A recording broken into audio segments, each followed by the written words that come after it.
nabble, tittle-tay, stars are winking while they play. Nibble, nabble, fluff-a-fi, close your eyes, the world says hi. Wobble wee and twizzle toes, nighttime whispers soft and low. Schmibble, schmabble, doogle die, sleep awaits beneath the sky. Mumble, wibble, tumble near, dream bugs hum right in your ear. Lipple, bopple, tickle, twee, hold your breath and count to 3.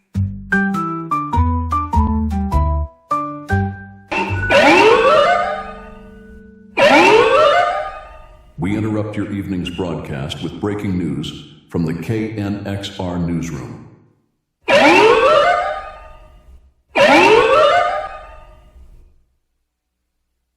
Regarding a murder, the death of Myretta, June Jones. A private investigator revisits an old murder, one that impacted him directly when he was a child. It was November 18, 1947.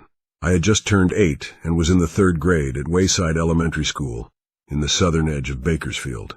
Every day, my younger brother and I walked the 3/4 of a mile from our house in the Southgate area to the school. To avoid walking along the busy Casa Loma Highway, we crossed the irrigation canal on a narrow cement bridge 100 yards south of the highway. It was near there that the grisly event occurred. A kindergartner, a 5-year-old girl, was murdered the night before, battered innumerable times, the radio said, with a hammer. Every time the radio retold the story, a new set of shivers would go up and down my spine. I was afraid, pee in your pants afraid. To make matters even more fearful, she was murdered in our pretend pirate's cave, just steps from the concrete bridge across the irrigation canal. We had played in it often, sometimes spending all day there.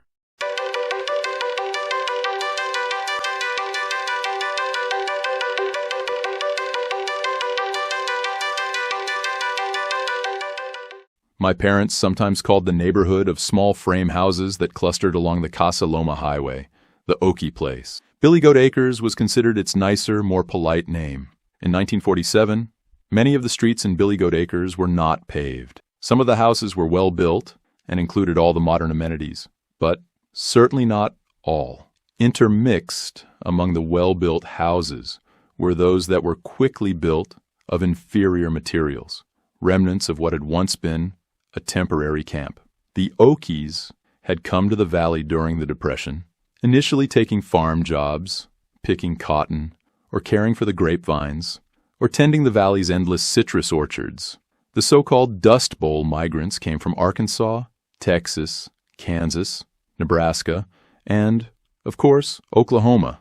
Many had been tenant farmers who had been evicted from their farms for not paying their rent. They hadn't paid their tenant rent because their crops had failed, and agricultural prices had fallen. Their lives were featured in novels like John Steinbeck's Grapes of Wrath, and represented in the hauntingly beautiful photographs of Dorothea Lange. They had been recruited to the valley by professional labor contractors with promises of high wages and unlimited opportunities. They were needed as seasonal agricultural workers because President Calvin Coolidge had signed legislation banning agricultural immigration from Mexico. They arrived to find squalor, brutally hard work, stigmatization, and overt hostility. Okie parents and their children were forced to pick cotton for many long hours in the valley's heat just to earn enough for the family to eat. Okie children often went to school, if they went at all, with no shoes and in hand-me-down clothes. Very few Okie families had access to doctors or electricity or indoor plumbing. Many families lived in tar paper shanties and farm camps for which they were forced to pay exorbitant rent. They talked Okie and thus experienced the continuing prejudice of being low-class, dumb hicks who were perpetually up to no good. Okies were not welcomed in the Central Valley. Many cities posted large signs saying so.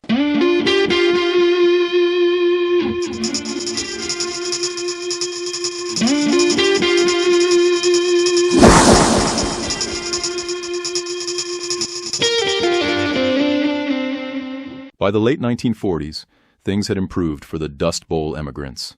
Some remained migrant agricultural workers, following the seasonal harvest cycle of crops. Some, like those families in Billy Goat Acres, stayed in Bakersfield, working whatever odd jobs they could find. Now, in the late 1940s, Kern County's oil industry was booming, and some Okies had taken jobs as roughnecks in the oil industry. The work was hard, dirty, and wholly unpredictable. Yet despite economic hardship and social stigmatization, most Okie families thrived. They did so by their strong, continuing connection to their extended families. They faced obstacles as well-connected families, not merely as individuals. There was no one more important in these extended families than Granny, the female matriarch on whom the whole family depended. Granny's word was law, and everyone knew it. No one ever challenged it. My own family, on the other hand, lived in the better neighborhood, further to the south, across Chester Avenue. It was called Southgate. In Southgate, parents had regular jobs, went to church, and owned their homes in a newly built housing tract. Our streets were paved, and there were sidewalks. Southgate had its own supermarkets, pharmacies, and clothing stores. Our houses had washing machines, electric stoves, and patches of green lawn. As I reflect on the social reality of Bakersfield in the 1940s, I realize that there really weren't that many differences between my own Southgate neighborhood and Billy Goat Acres. Both were primarily working-class neighborhoods, beginning a normalized life after the war. Nonetheless, we believe the other neighborhood was inferior to ours. They were always the enemy, the rough boys from over there. There was one point of overlap between the boys in my neighborhood and the rough boys from Billy Goat Acres. It was the 25-foot high dirt mound, left over from when they first dug the irrigation canal. We called it the mountain. Someone, we didn't know who, had dug a cave into the mountain. I am now convinced that the cave had once been a transient's home. But to us, it became the pirate cave, a place we could crawl into and dig for buried treasure. Of course, we always had to defend our cave from the Billy Goat Acres boys who also viewed the pirate cave as theirs. The wars were endless. Our weapons were loud words, clods of dirt, and occasionally our fists.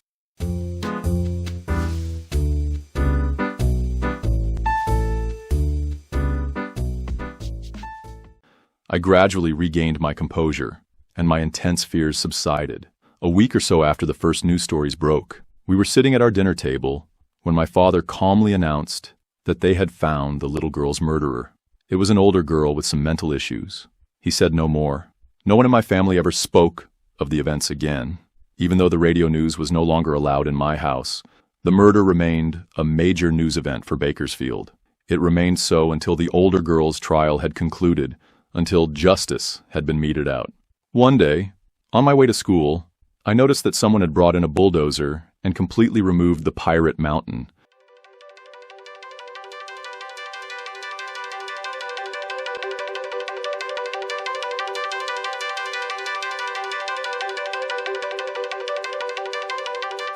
Forgot about the story until many years later when, as a private investigator, I decided to reopen the case and to conduct my own investigation.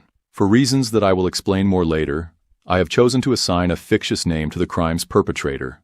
I will call her Wanda Evans.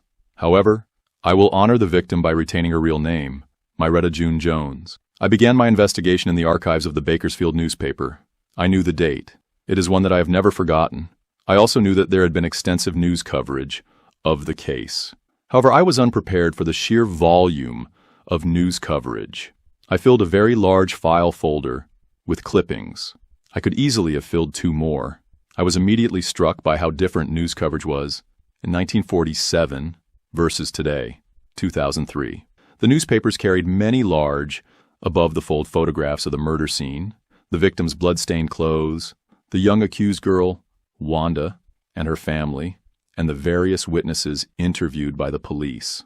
Reporters described every gruesome detail in the most purple prose. Words like horrific, demonic, savage, and vicious were in practically every sentence.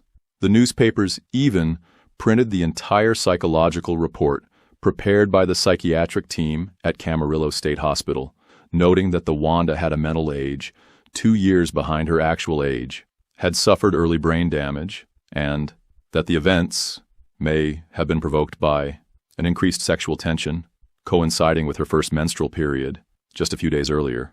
We would never see such reporting today, especially regarding a just-turned 14-year-old.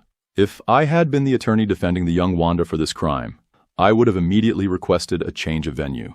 There is no way to describe the Bakersfield press coverage other than rabid.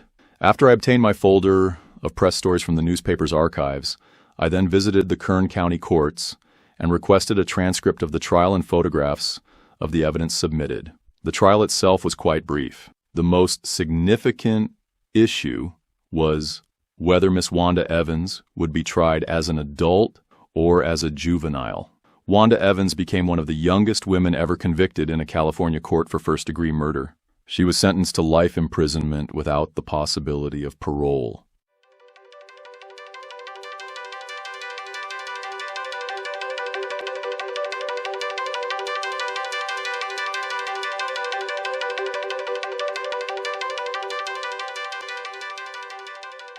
My father had been a career Navy petty officer.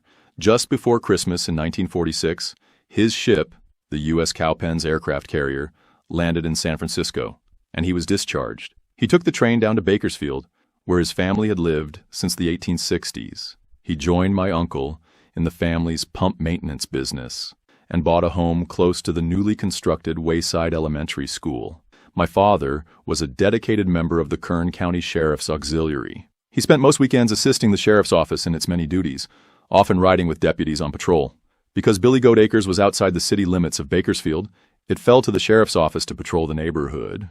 My father joined deputies in many Saturday night patrols, including, I'm guessing, many in the Billy Goat Acres area. He told me that Saturday nights were often very raucous there.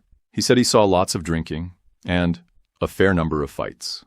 As an auxiliary, my father could not arrest anybody. However, if my father and the deputy he was riding with received a call about fractious events in Billy Goat Acres, it was up to the two of them to settle things down. It would usually be a thing between the young bucks from different extended families. My father once told me in a moment of candor that those Okie bucks know how to do three things: drink, fight, and sing. Over time, the Kern County deputies had learned that the best way to handle a Saturday night ruckus was to get the various grannies involved. A grandma could cool things down quickly by telling her boys to go home and sleep it off. Grandma's word was always law. Both girls, the victim Myretta June Jones and the perpetrator Wanda Evans, lived in Billy Goat Acres. Both came from Okie families. However, their situations were very different. Myretta June was being cared for by her maternal grandmother, while her own mother worked. She had many other relatives who lived close by. The extended Jones family had lived in Bakersfield for several years. Wanda's family, on the other hand, was different. They had recently moved to Bakersfield, but had no extended family ties in the community. Wanda's own mother had abandoned Wanda after her divorce when Wanda was just 9. Wanda's father, Calvin, had remarried to a woman named Edith. I could find nothing about Edith's background when I reviewed the news articles. Nor do we know where Edith was during the day of the murder. We do know she was not home. Wanda was tasked with preparing dinner and doing housework. From the news articles, we know that Myretta June's family had a telephone. Wanda's family did not. I sense a clear status difference between Myretta June's family and Wanda's. The Jones family was considerably more settled and more connected than the Evans family. The differences in family status were clear. The Billy Goat Acres neighborhood was very close-knit.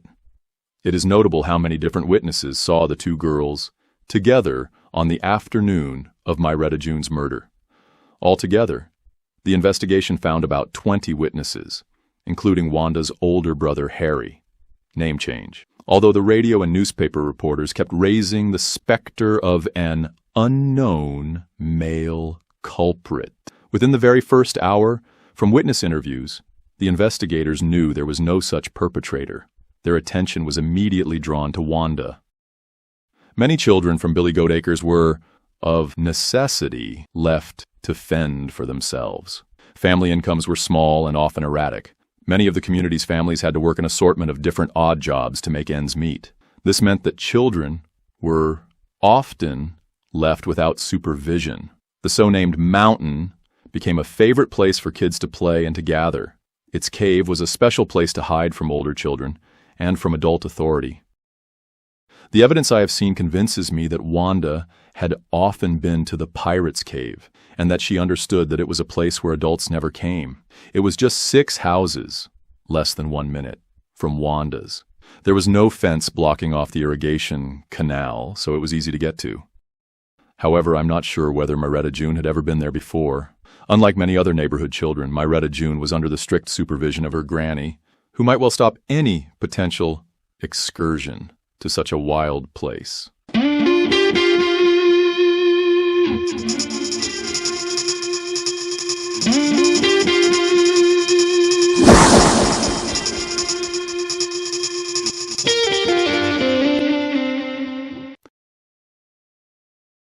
At about 3:30 in the afternoon, Moretta June was sent to the nearby Wayside grocery with 20 cents to buy a can of tomato juice.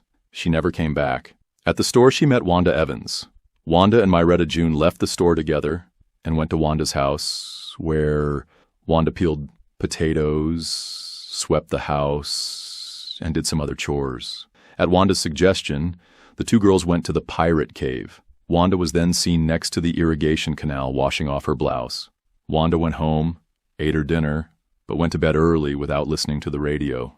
Her parents reported that she always loved to listen to the radio, so by going to bed early, she was behaving in an unusual way. Otherwise, she seemed calm, without apparent distress. A little after 4 in the afternoon, Moretta June's grandmother called her daughter, who was at work, saying that she was concerned that Moretta June had not yet returned from the store. Within an hour, an extensive search was begun. Someone, some say it was Wanda's older brother Harry, suggested they search the Pirate Cave. When they did, they found Moretta June's badly battered and bloody body. To my mind, those are the undisputed facts. To learn more, you'll need a witness. And there was only one, 13-year-old Wanda Evans.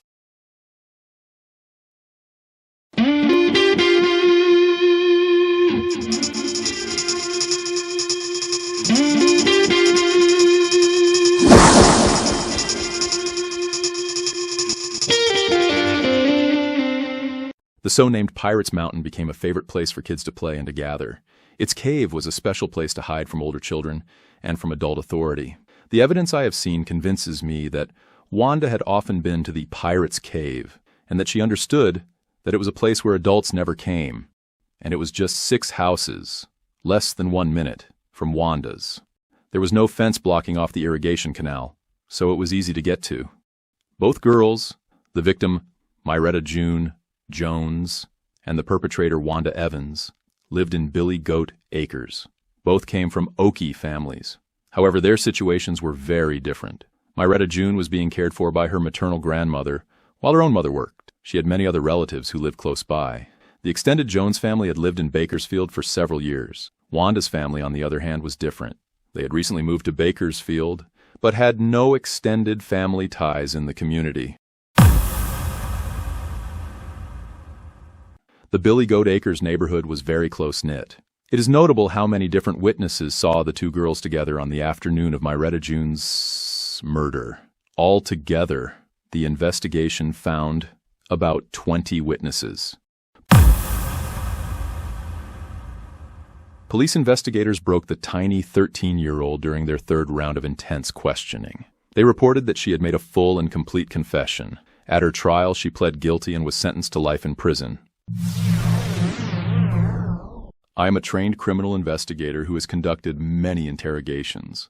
I know the tricks, techniques, ruses, and roles that investigators employ to obtain a written confession. Some members of the public believe that during a confession, an individual voluntarily tells a coherent and complete story, including all the pertinent details. They do it, folks believe, because they have a guilty conscience and need to bare their soul. However, from my experience, that is almost never the case. Every investigator I have ever known goes into each interrogation with a theory about what happened. It is that prior theory that guides the interrogation. In the interview room, they query, probe, pressure, confront, cajole, baby, accuse, misstate, scream, beg, starve, terrorize, lie, and sometimes even tell the truth in order to gain as many specific details as they can. Details are an investigator's best friend. Big general lies are easy to disprove. What is Logarithmically harder is a coherent and believable story with details. More details increase credibility. Ever more specific details enhance credibility even more. In any interview, the investigator is seeking details which, taken together, either confirm or disconfirm the theory that the investigator already has. As an experienced crime investigator, I can tell from the pattern of questions what the investigator's theory about the crime is.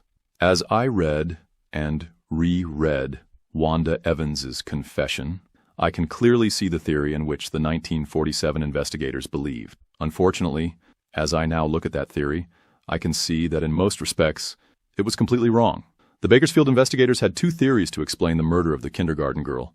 One was that Wanda Evans suffered from extreme mental illness. Wanda's father is quoted in the newspapers claiming that she was paranoid, always acting strange, he said.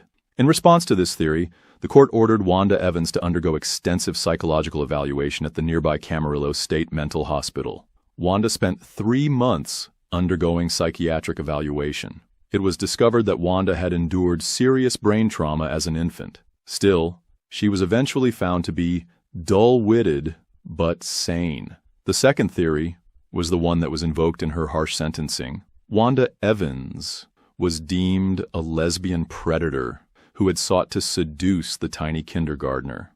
The key to this theory was that Wanda had ordered Moretta June to take off all her clothes.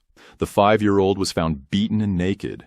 Again and again, the original investigators returned to this theory, pressuring Wanda about playing with herself and asking whether she enjoyed watching naked children. It is this theory that I now see as, without basis, a complete falsehood.